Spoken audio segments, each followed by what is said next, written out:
Welcome back, everyone, to another episode of Tactical Harmony. And today's episode is a very meaningful episode, a heartfelt episode, and one where we're going to talk about some pretty sensitive things. And before I introduce my incredible guests, I really want to emphasize the power of the human spirit.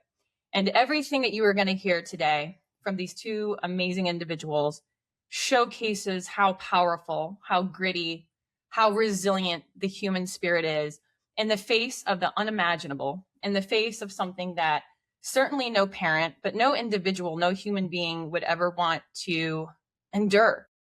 And so, with so much honor, love, and respect, allow me to introduce Jimmy and Karen Baker. On May 23rd, 2024, they lost their beloved son, Jake, when he unexpectedly took his own life at the age of 22. That night, they made a pact not to let this tear them apart and prayed that somehow they would be able to get through this. Since losing Jake, Jimmy and Karen created the Jake Baker 27 Fund and have been speaking out to students and athletes from 8th grade through high school, college, and universities. They share their personal experience and how anyone can build a support system in advance before feeling the weight of the world pressing down on them. Jimmy has been a police officer who spent 26 years of his career in patrol, out on the road handling all types of calls, many involving mental health. For the last 2 years, Jimmy has been assigned to the Police Academy, assisting with the wellness team and speaking to thousands of police officers in the Baltimore-Washington, D.C. area. Karen was the site leader at a large local gym where she had the opportunity to coach and mentor athletes of all ages. Prior to that, Karen spent years working as an elementary school teacher. She has always had a caring heart and the desire to give back to others as much as possible.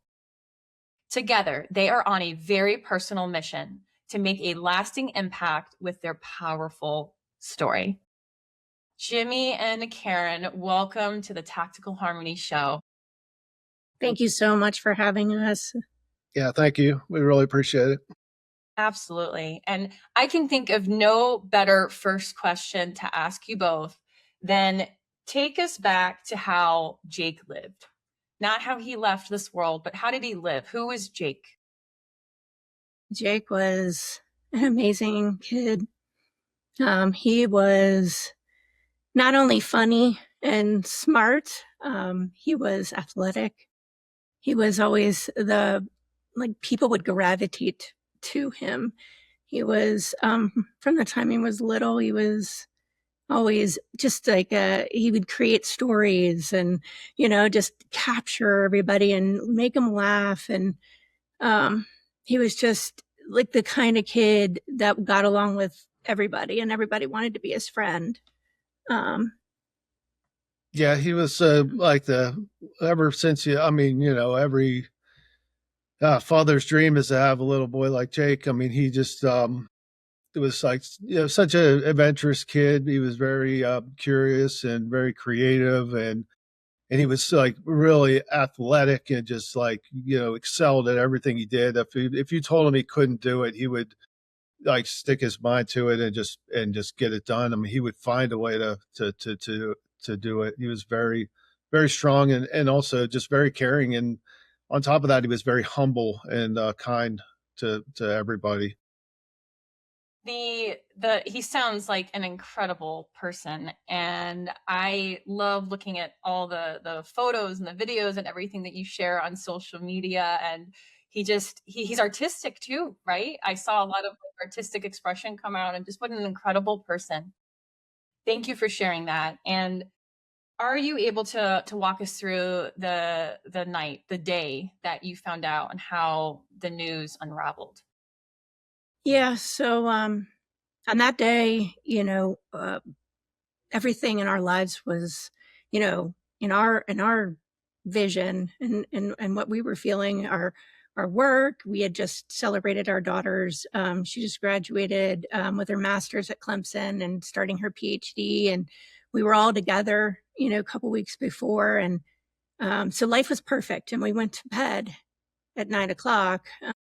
Jake Jake had just started an internship up at Slippery Rock, and he loved it. So everything, was in our eyes good, and work was good, and we went to bed. And I woke up. We go to bed early because we get up really early, and I woke up to a banging on the door, and it startled me. We kind of live out in the country, and then I heard it again, and I woke him up. Yeah, just like Karen said, we thought everything was just going great. I mean, it was like never would expected this, and so when she woke me up for a knock at the door, I was just like, "Who is that? Like, what's going on?" So I checked my Ring camera real quick, and saw that there was a sheriff's deputy standing on our front porch, and everybody knows, but being in law enforcement, that's not a good sign when somebody's knocking on your door. The police are at your door at night, so there's something going on. But at the same time, we're just praying that it's just he's got the wrong house, or maybe it's just something, that he just needs to, check on or whatever. We make our way downstairs to the door, and when I opened the door, the deputy, he said, "Mr. Baker." I said, "Yes, sir." He said, "Is your son Jacob Baker?" I said, "Yes, he is." And he said, "Can I step inside and talk to you and your wife for a few minutes?" And I asked him, I said, "Do you have to? Is it bad?" And like right then I knew it wasn't good. I knew because I've been in that position numerous times over my law enforcement career, making the notifications, and I just knew it wasn't good because he was about to tear our world apart. And that's why I think it's the worst thing we have to do as law enforcement officers is make these notifications, because inherently you're a helper. You want to help fix problems for people, and when you deliver this news and tear their world apart, there's nothing you can do or say to fix that, and other than to just be with them. So that's exactly what he did. He said, "I'm sorry to tell you, sir, but your son Jake, he's gone. He took his own life." And so I invited him in, and I gave him a quick hug. And that hug wasn't for me; it was for him, because I knew he had a hard job to do, and he didn't want to have to do it. And I just wanted to let him know it wasn't his fault. And then, when we heard the news, my wife, I mean, she immediately dropped to the floor, and I was crushed with the news. I got all that emotion that I've ever felt in my life, like the worst pain, just hit me all at once, and it went through me so quick. I came back to like I was just like I kind of am now. I was just in shock. I didn't have it like nothing would really come out. Um, I just couldn't believe it, because never in a million years would I think that Jake's story would end like this. Yeah, and when I heard those words, it was like not comprehensible. Like I couldn't, like, my mind, it was like shutting down, like everything. Like I could not comprehend it. And I remember exactly where I was standing. And I remember exactly and I just fell. And I just started crying and really like wailing. It was just uncontrollable. It was just like from the gut. I just I felt like sick. Like just, started dry heaving. Like it was the worst pain. And it's still like in there. It's still like I feel it every day when I wake up in the morning. Mhm. It's just Yeah, so I just after I dropped like immediately to the floor and like try to console my wife, yeah. and I'm looking up at the deputy trying to get all this like trying to figure out what happened. Is this even real? Because it's still like to It this just day just doesn't feel real. There's still like moments where we're doing stuff, but and we're moving forward, but it doesn't feel like it's even real half the time. It's just like I can't believe this is yeah, the life we're in right now, because it just feels like he's still at school, or he's just away, and any just moment he'll comes come right back. back. Yeah. And I then after a while, um I mean, this was a long while. A few, I don't even know the time, but the sheriff deputy was trying to do his best to, help and console us. Um and then he was kind of there, but Jimmy was reaching out. He started reaching out to his family. Yeah, because this was a problem that, I mean, this was something that, we're tough people and we're strong people, but we could not handle this alone.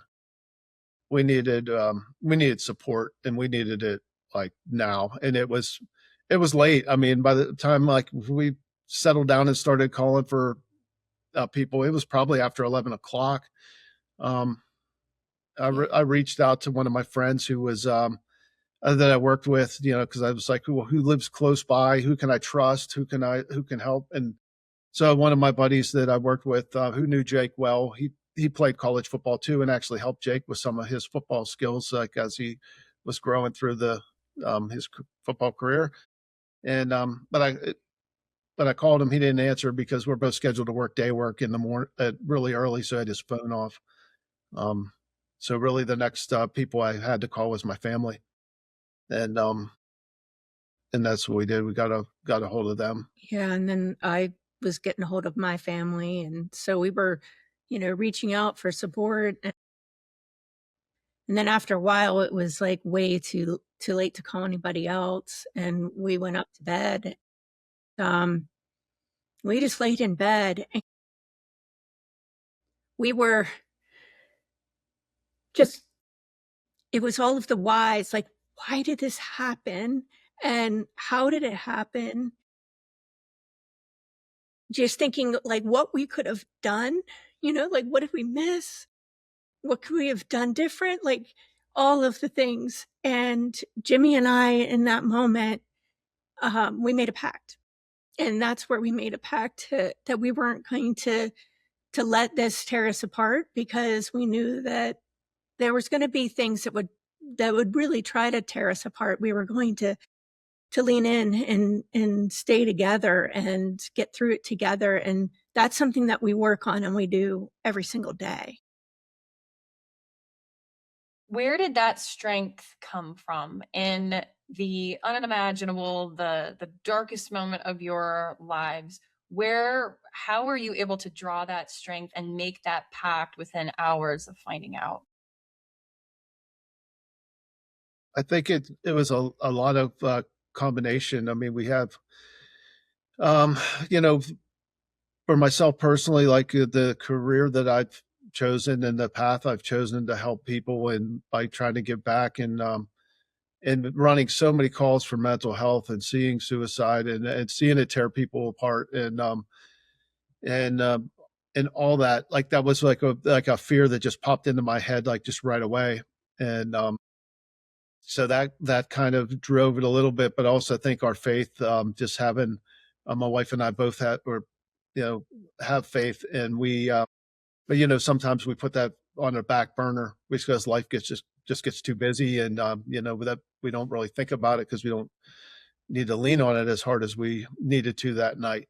So I think all that just came into like just came in together and made us like strong. And I was so glad that like when we talked about like we just talked about it, and it wasn't like a long conversation. It was just like, hey, like our relationship was so good, and our family relationship seemed like perfect. Like it was like 100%. Like we really felt like we had life like right where we wanted it, and to have it like torn away from us like this, it was just like what can we do? Like I don't want our whole life to just end because of this. We need to hold it together somehow. And I Yeah. think that making that immediate pact like that, even as simple as it sounds, was something that we live by to this day. And we've used it for other things where we knew we were going into something that was going to be hard. We just said, let's make a pact. We know it's going to be a rough weekend. We're not going to get sleep, but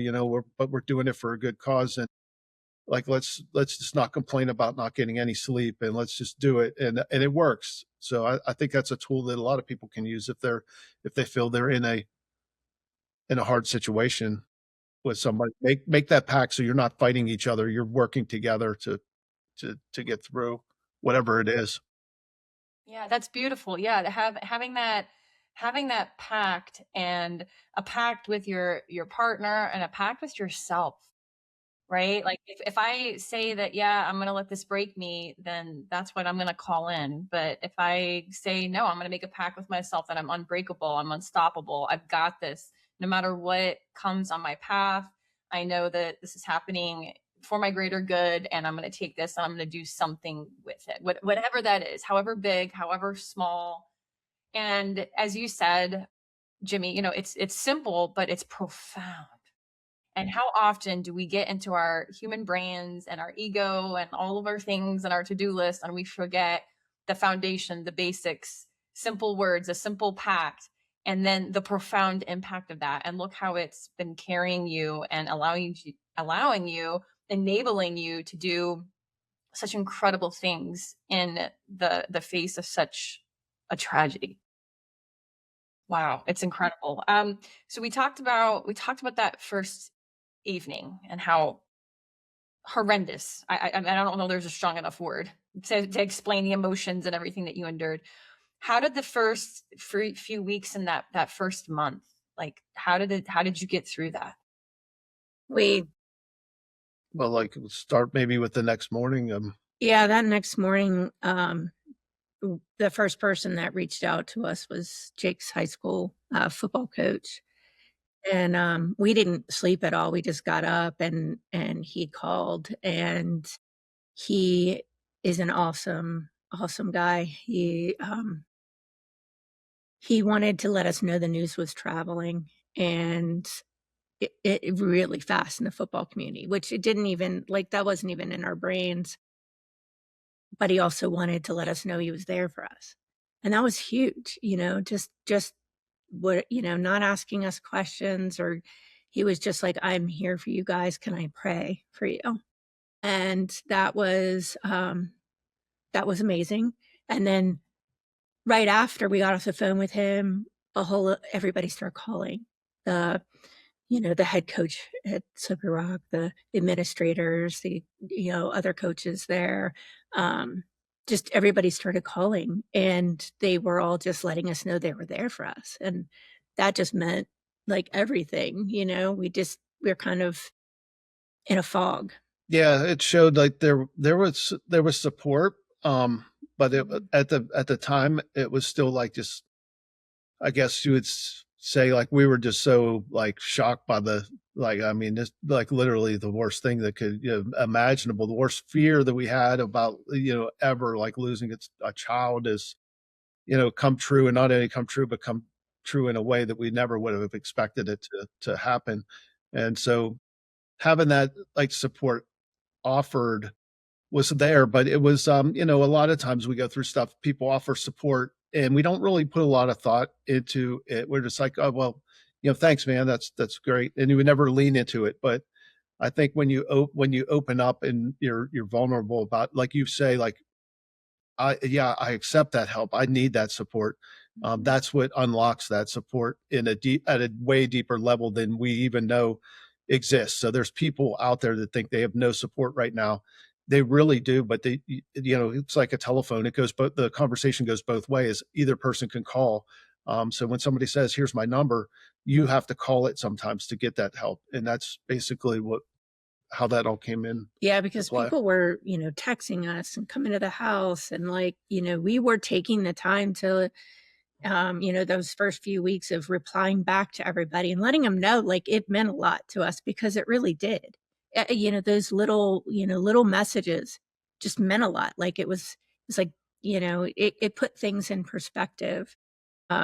So, and then we started, we gave out our numbers to the coaches that morning. And we said, give it to people, give it to anybody that needs it. Cause we weren't the only ones that were hurting. Jake was loved by so many. And so they started calling and texting and, communicating with us. We spent the next couple weeks just crying on the phone, sometimes talking to, crying, sharing stories, but like we were getting through it together because we needed them just as much as they needed us because they were hurting and we were hurting. So it was like we were helping each other in that moment and being vulnerable with each other. Yeah, it was so crushing that, I looked at my watch one time and I thought during this, I was like, man, it's only, I thought it was like we were like 3 days in, but when I looked at my watch, we are actually like 8 days already into it. So it was like time just kind of, I don't know if it stopped or what, but it just like time just kind of disappeared for me. It was every day was we would be exhausted at the end of the day because we're doing things we would never expect. Like, how do you even do this? And how do you plan a funeral for your own son? How do you like? I don't even, of all the like notifications and deaths and stuff I've been on and instructed people like what to do and all that. Like, I had no like idea how to do it myself, like really. So we had some family members help us with that. Um, if we weren't on the phone doing things that were funeral related, we were talking to the football players and talking to coaches and talking to people. And like my wife said, there were guys, we knew a handful of people on the team that Jake like hung around with, but we didn't know the whole team. But that whole team called and we spent hours on the phone with guys we didn't even know. They're now like lifelong friends of ours. And that helped, but we would just go and go and go until we were just exhausted, and then we'd fall asleep. We'd wake up in the morning and Cry. we would just cry for like 2 hours in bed, just like wake up like it's a nightmare basically, and just cry. And we allowed us that time to do that together. And we said, okay, let's go downstairs and let's see what's going on. And we'd go downstairs and we'd meet with the people at like my mom's house. It's almost like every morning we got up, it was like kind of making that pact again. Like, Mhm. hurry, we're gonna do this. We're gonna do it together. And it just puts things in it puts it in perspective. The family and each other and our support system, like it was helping us like so much. And we said that right away. Like another thing we kind of said is we're not going to we can't live by a script of what people would think of us. Like if people think like, hey, you should be the grieving parents and you should be crying everybody, we're going to see so many people. I mean, you can't physically cry forever. You got to there's going to be breaks. I mean, it's just going to happen. Or if there's something like a moment where we smile or laugh about a story of like somebody tells us about Jake, we'll allow that to happen. That's okay.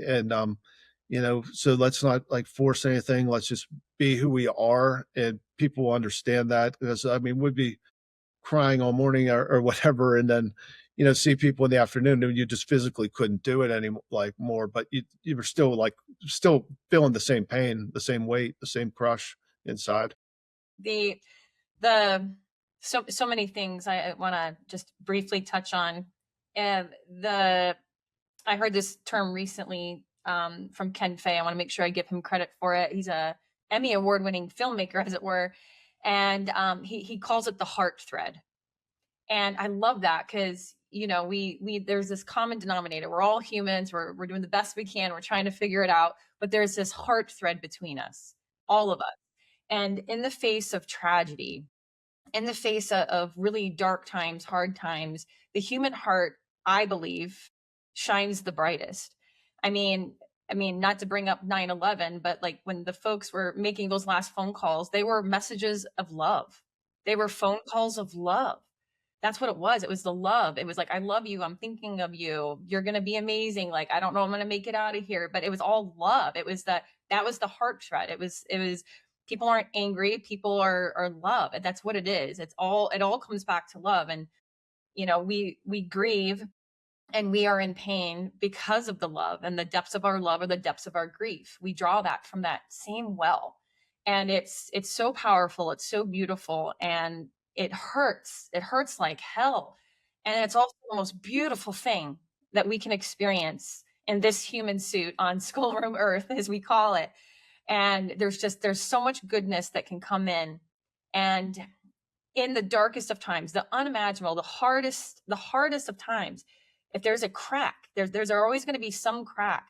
And in that crack, in that little window, comes light. And what you all are doing, and I'm going to get into the Jake Baker Fund in a moment. But there's goodness that can come out of it. Doesn't mean that it's horrible. Doesn't mean that we're not grieving and that we will always grieve. But there's goodness that can come from it. And Jimmy, you mentioned too, which I resonate with, being former law enforcement, is how I can't imagine the emotion that you felt that, you were on the other side of it. Hey, I'm getting the call for the mental health call and then responding to, the death case, the suicide. And then you were on the other side of that, experiencing it. And like the collision of those two worlds, that had to have been a very powerful moment for you as like a police officer and then receiving the news. And when you mentioned earlier that you hugged the sheriff deputy because you knew how hard it was, like in that moment you thought to do that. I mean, that's your heart. That's all heart. All of it is heart. Yeah, it's just yeah, you're right. I mean, your heart does just grow in that darkness. I mean, you got to look for light, or you're just going to get swallowed up by it. And you know, it's like the old show, like Mister Rogers. Where he was talking about the helpers. Like little kids. How do you explain a thing like 9/11 or a tragic event on the news to a little kid? And he's telling them, well, look for the helpers. Yep, look for the helpers. Yeah, and Hard to do. talking about grief, many people retreat privately in their grief, and that's very natural. There's zero judgment, like you said. Like one moment you're laughing, one moment you're crying. Some days you're all crying, some days you're laughing. There's no judgment in any of it. But a lot of people, in my experience, in my personal experience as well, retreat. And they might do it alone. They might do it with just a few friends, family, loved ones, but they don't really talk about it. They don't really broadcast it. And I would love to hear what prompted you, how did it unfold and unravel that you started to share Jake, and then that led to the fund, and then you have these amazing social media accounts that are dedicated to him and getting the message out. Like, how did you go in that direction with your grief? We just, because we had two ways that we could have gone, and it was like we could go into the darkness, and it'll pull you right down, or we could turn into the light and put our pain, the pain that we were experiencing, and put it into something positive. And that's what felt right, and it felt right for us. And it doesn't mean that means that it's right for everybody. Like you said, it's everybody has their own reasoning and feeling of in that moment. But we just felt that calling and that pull to put it out there and talk. And that was from that moment that the coach called and gave him our numbers. It was like, it felt like the right thing to do. Yeah, and we and like, with something like this, the school asked the permission if they could put something out about Jake's death, and and other media outlets were putting stuff out, and we weren't even paying attention to that. We said, yeah, sure, like go ahead, and we didn't know what they were going to put out and stuff, but and at the time we really didn't even realize what was going on, but we did know that there would be stories of 22-year-old football player dies, and it didn't say how, and that's the fault of nobody, because that's what they do. They protect the family's privacy, and so we wanted to say like, okay, we appreciate that, but Jake was a good kid. He was a strong kid. He lived a life like no other. That he did more in his short life than you know myself or many people will ever do in their whole lifetime. So we wanted that story to be out there. We wanted the truth to be out there about him, and that he was a good kid. He was just so strong for so long. He just tried to hold this weight alone, and he did take his own life. We didn't want there to be speculation out there. Was it a drug overdose, or was it people like in the comments section later, like it was another COVID vaccine guy, and just there was so much like untruths out there. And all that does is all those questions just cause more division in the world. And we didn't need that. We didn't need that. Jake wouldn't want that either. So we wanted to make sure it was out there. And so we wrote up a statement on our ride up to Pennsylvania. One of our friends, great friend, drove us up there and did so much for us, but he drove us up to Pennsylvania where we were going to do all the funeral arrangements. And during that ride, we came up with a social media post, just putting it out there that, Jake took his own life, and because we wanted everybody to know the truth. He was more than how he died, and that's, there's a lot of shame, and there's a lot of shame that we put on ourselves and that we feel, and we wanted to take that shame away. And he's a person, and he's more than that moment. Yeah, he absolutely is. And you are doing a fine, beyond fine, like amazing, incredible job. I mean, that's how I found you all on social media. I don't even know how I found you, and I know that that's divine.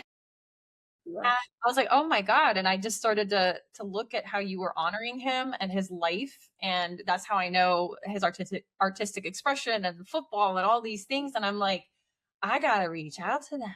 Like my heart was pulled to you. You're magnetic. And so, if I may, and I know you didn't ask, but you are showing his life and his legacy and what he's doing and the countless people that he's helping. Countless. And when this episode goes live, even more lives that we may know and we may not know. So I just want to really take a moment for that. And what a beautiful segue into, tell us about the Jake Baker 27 Fund. Yeah, I think that all got started like this, like when we first, like my wife said earlier, when we opened up to the football team and those guys called and they talked, and we saw the healing that they were getting from it and how much they needed that conversation. And like they had a lot of the same questions, and maybe some of them were even feeling, there were some that were even feeling the same way as Jake and stuff. And this just brought such a light to them, like such a new vision to them, a perspective change that it like totally changed the course of where they were going. And when we talked to people at the funeral services, the young men and women that showed up, and even the adults too, they were very like they stood there and they listened, and they really took it. And that's how we In a couple months decided to get started. Kind of talking with the head coach, he was like, we said we really want to come in. We had made bracelets, and we wanted to give them to the team and just say a couple words. We didn't know how long it was going to be, 5 minutes, or if it was going to be an hour or what. Well, when we got there, he was like, you have the meeting. And we had nothing planned. We just were going to speak from the heart. And we wanted them to know that it was okay to talk to us. It was okay to ask us questions. It was, we were in this together, and it was like we let the walls down. That whole room, it was so much emotion. These huge, big guys, like just crying and sharing stories. And it was the start, I think, of where we were like, after that, we were like, Yeah. and we felt like Jake was there. Yeah, it really did. Felt like I'm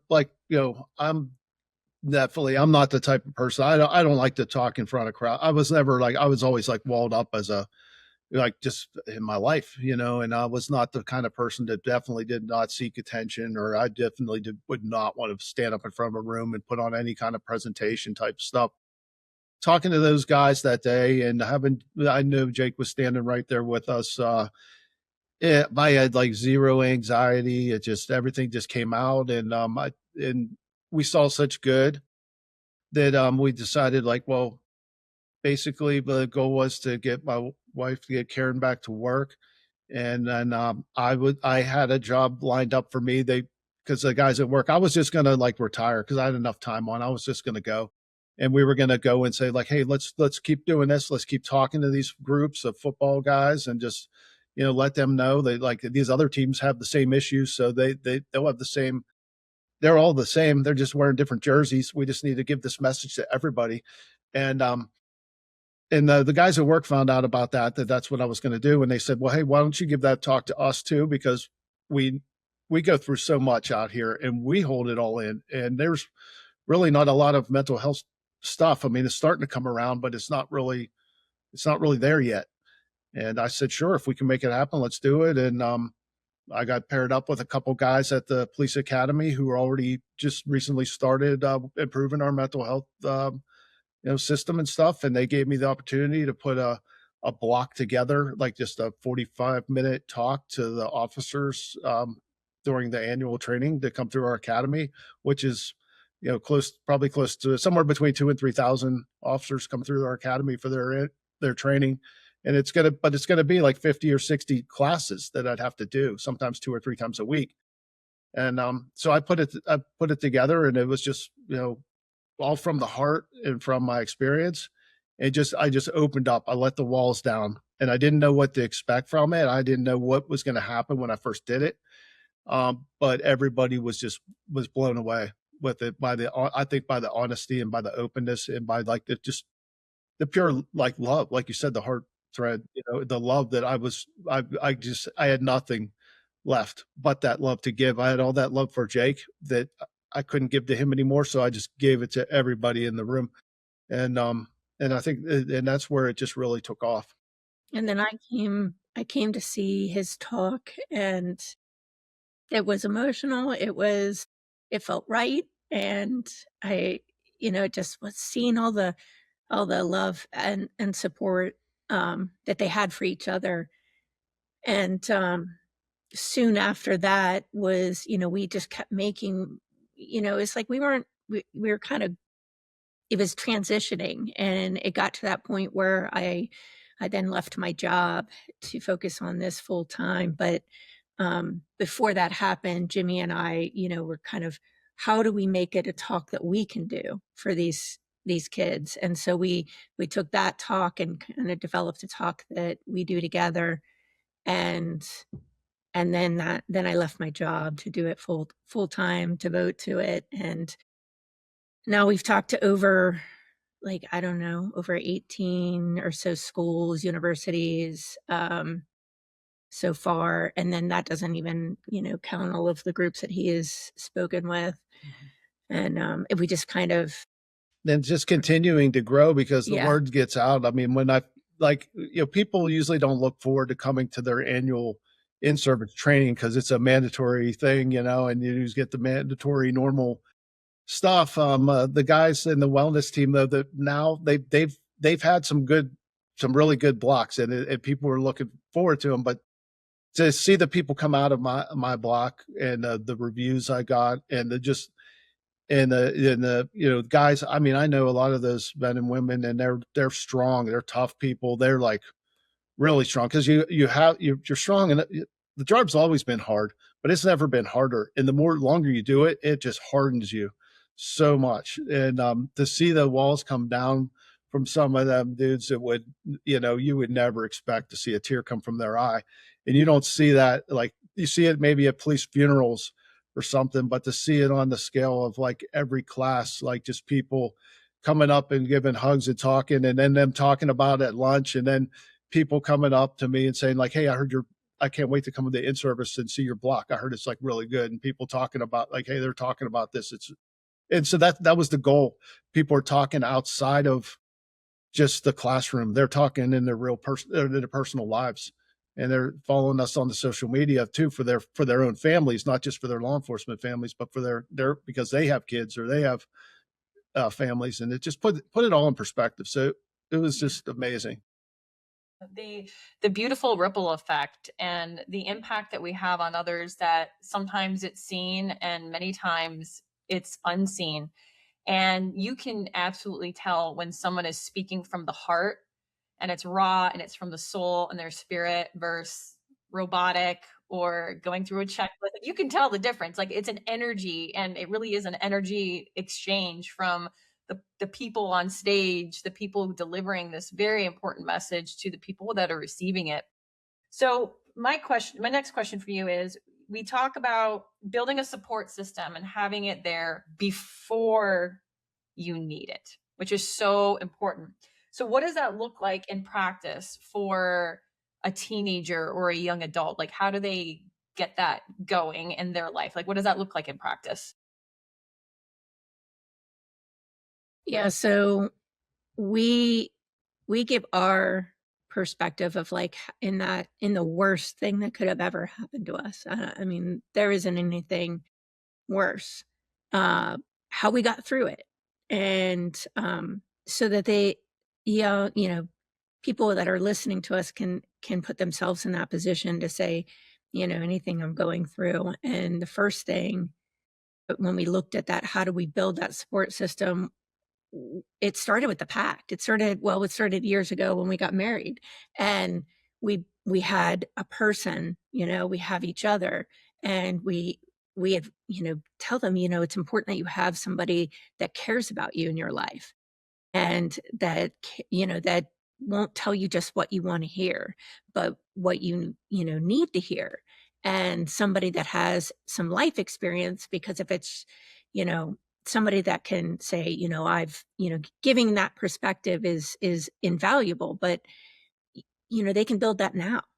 If it could be a coach, it could be a religious person, it could be a teacher or somebody in their life that, I can think of this person, or go out there, because if people are sitting there saying, I don't have somebody like that in my life, like Jimmy referenced, it's a two-way street. So, you got to put yourself out there too to build that. And so we kind of talk about, that being one really important. Yeah. I think building that, like when we give the talk, we lead by example because we break down our own walls to tell a story that we have to relive the worst day of our life over and over every time we tell it. But we do that because we care and we want to show people like you can do it. You can talk. If we can talk in front of a group of strangers about this and we can put it on social media for the whole world to see, then whatever you're going through, you can put it out there too, and people will come to you. You will find people that care. There are people out there that care. There are people out there that are going through similar things that you're going through too, and but you just don't know it. You'll never know it unless you put it out there. So I think that's important and we show them who Jake was too. We tell them about Jake so that they can see like Jake was very well rounded. He was an artist, he was an athlete, he had friends in all social groups. I mean, he was a kid that, like on the outside looks like, man, that's the kid I want to be. But in the inside, he didn't feel that way. Um, and it's everywhere in between. It's not just a kid who won't talk to anybody and won't come out of his room. It's people that are very successful and very strong too, and everything in between. So everybody can relate to the story that we're giving. And then we show them how we got through that and give examples with analogies of how they can get through stuff as well. And setting that support system up in advance is very important because no matter how this problem hits you, if you have that support system and you kind of train it as you grow, like you use it all the time, you're always using it. It's not you use it so much it becomes a habit. So that if something big hits you, that support system is there and it's already strong. Yeah. Like when we give that analogy of the spotters and the weights, and that's what it is. It's you're lifting that heavy weight. Those spotters are your family and friends and your support system. You set them up in advance so that when you can't get that lift, they can help you get it. And Yeah. It's like riding a bike, it's like you're going to get better and better at it the more that you do it. And, if you're going to go and you're going to go lift a weight and you're maxing, you're not going to go do that by yourself. You're going to ask somebody to help. And so it's getting used to that. That's natural. Like, yeah, most people are going out there lifting. They're not just going to go to get their heaviest weight without anybody around or ask somebody. I think a lot of people confuse the support system with like, oh, I'm weak, I'm hurt, I'm down at the bottom, I need help now, instead of the support system being like, hey, I'm feeling really good, I'm feeling pretty strong. You guys got my back on this. I'm going to try I'm going to go like an avenue in my life where it's, or maybe something, an obstacle in my life right now that I'm trying to get through and it's a heavy weight to lift, that those guys are right there with you to cheer you on, to push you through it, to give you that support so that you have it set. So in anything in life, no matter what hits you, those people will be there for you. And you just got to be willing. Yeah. And it's it's, you also looking at the other side of it when you're spotting somebody, how good that feels. And that's something that's contagious too, to be helping people. And we have to have more of that happening in this world. Because you're not just helping the guy that's lifting the weight, you're helping everybody in the room because you're all feeding off that same energy. Mhm. So, like, the guy spotting you, he's going to be on the bench next. He's going to be lifting that heavy weight. And those guys, and then now the guy that was on the bench, he's standing up there cheering you on, saying, "Hey, man, you can do this. You got it." And that's the way it works. Help. The helper is being the helpee It's a as well. give and take relationship, to build that. It's giving is receiving. Mhm. As receiving, you receive so much love and grace, and it feels good. Like you said, when I'm giving to someone, I feel good too, right? And then allowing yourself to receive as well. And as you called out, the two-way street is so important. And there's a lot of parents listening to this, and I'm sure there's some younger folks listening to this. I know we have some early 20s folks listening to this as well. And really listen to what Karen and Jimmy are saying regarding the two-way street. And it's, we feel so much. We have emotions. That's what makes us human. There's joy, there's bliss, there's horror, there's shame, there's guilt, there's all of these things, right? And, the goal isn't toxic positivity. The goal is not to, shield yourself and, not allow yourself to feel some of these lower frequency emotions, because you're going to feel that, right? We know light because of dark. And we see the stars at night because it's dark out, right? And so, it's really having that open communication with each other. And as they said, having that system, having that foundation before you need it, before life throws you a curveball, because it will. And we've talked about that a lot here in Tactical Harmony, that we don't need to wait for a catastrophic event or something adverse to happen in order to already have that muscle and that foundation or the pact already there. So when something does come your way, you have the support system, you have the parents, the sister, the brother, the loved one, the husband, the wife, the friend, anything that means something to you, the person in your church, the person in your community. I mean, there's so many resources. And, we got to get past the stigma. We got to get past the I'm alone, no one will understand. And that's a very personal journey because, there's so many people out there. And, we don't shy away from the hard topics. And that's why we're having this amazing conversation today. And we also talk about the life. We're talking about Jake's life and all of the amazing things. And I'm going to share something now that I've never shared publicly. And Karen and Jimmy are going to hold me through this. So if you're watching me right now, I'm wearing a black hoodie. And for those listening, well, just picture it. And this was my brother Brian's hoodie, who took his own life. And he did that when he was 19 years old. And it's not something I've ever talked about publicly. And of course, I'm getting a little emotional because it's a big deal. And it was a lot for my family. And it is the unimaginable. And I had a front row seat to it. I mean, my father isn't the same, but his love never changed. His love never died. His love transmuted. There is different things that happened. And he loves the hell out of me. I'm here. But it's so hard. And then God help us, we had to do it again. My sister then passed years later from a brain aneurysm at the young age of 40. And my dad, if he's listening to this, may not remember this, but I remember the very first words out of his mouth. I can't do this again. That's what he said. I can't do this again. And then I'm feeling the strength for him. And I'm like, we're here. We've got this. We're here, and it's horrible. And it's tragedy. But I know, not having lost a child, having a front row seat to it, and all the hard things that I had to do in NCIS, it's that there's goodness out there, and the human heart and God and things are divine. And I know it sounds horrible. How could this have been planned, or how is this divine? But there's goodness that comes out of it. I'm having a conversation with the two of you who are doing incredible things in Jake's honor. That is goodness. And we were brought together for Brian, and I'm going to say Linda's name too. And that was my sister's name. And that is important.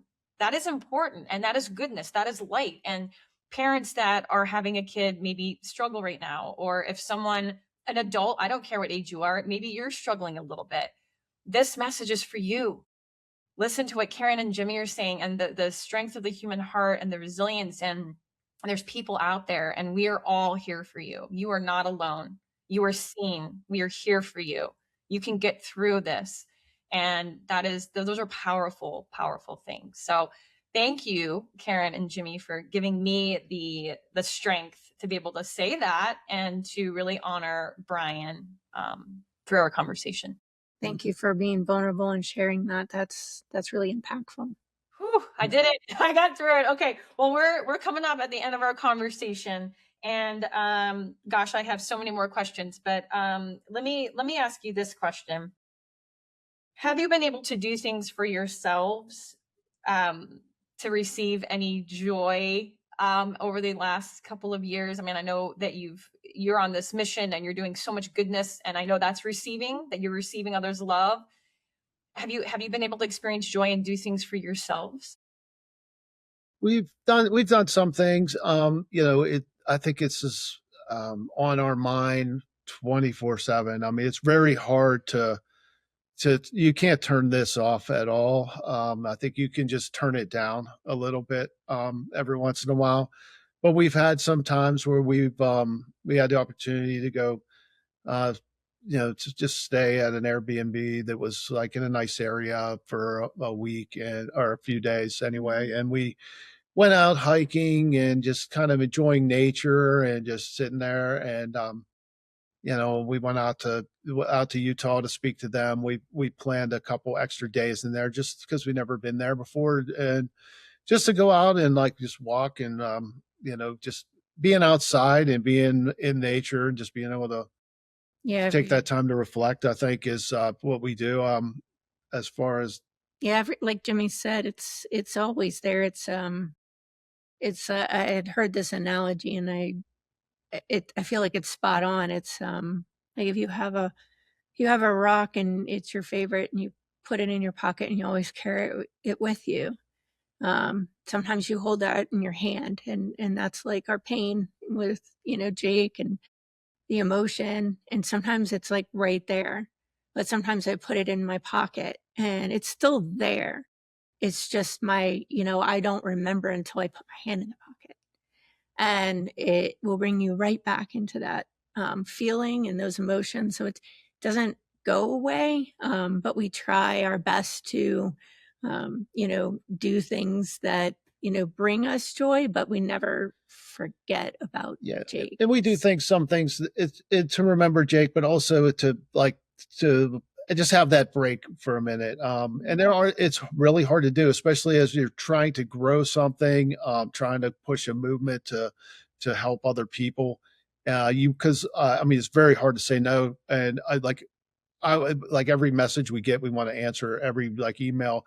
We want to like just respond to that. We want to do it. We want to go everywhere. We want to just put all our energy into this and just run it to the ground. But you do need to take time, because that's what we preach to everybody else. You have to take that break every once in a while. You can't be so strong that just you grind yourself into the ground. You have to have that break. I mean, every warrior needs to take a break during that fight for a minute so they can come back strong, even stronger, and get back in the fight. Yeah, and we keep, there's things that we do that we enjoy to do, and we, try to keep making sure that we're doing that, like working out and running, and keeping that active in our life, because that's important. And being outside, like Jimmy said, every opportunity we can, places that we go, we're like, all right, let's go enjoy the area or go for a hike, or but Last question for you. What is a message, a takeaway that you would like to leave our audience with here today? If they heard nothing else but this one clip, what is a message that you want them to walk away with? I would say don't shield your family and friends from your problems. I think a lot of times that's what we do. We shield them. We think that we're protecting them. We think we're helping them.